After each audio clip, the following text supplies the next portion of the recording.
రూపాయలు ఇంకతో ఉంటానవా తొందర అంట చేసి సామాన్ చేసి వస్తాను. సరేనమ్మగారు. అమ్మమ్మ నీ కళ్ళు కనబడవు కదే, నువ్వు ఎక్కడికి రాకు వెళ్ళకు, పడుకోను. సరేలే వెళ్ళను, నువ్వు ఇక్కడే ఉండు. కళ్ళు పోసు.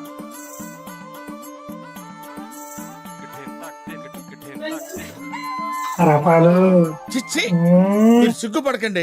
బాబు గారు బాబు వద్దండి, అమ్మగారు ఉన్నారు. అమ్మగారిని చదువుతామా? వద్దండి, పనులు ఉన్నాయండి, ప్లీజ్ అండి. ఇప్పుడు ఉంటాయి అక్కడ పనులు. ఇంకేంటి అక్కడ పనులు చేశారా? బాబు గారు ప్లీజ్ అండి, వెళ్ళిపోండి. నువ్వు ఎందుకు వచ్చావమ్మా?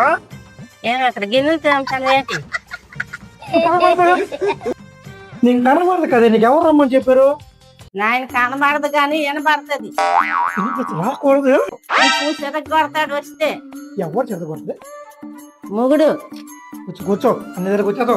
అందరూ ఇక్కడ తగలబడితే మా పనులు ఎలా సాగుతాయి?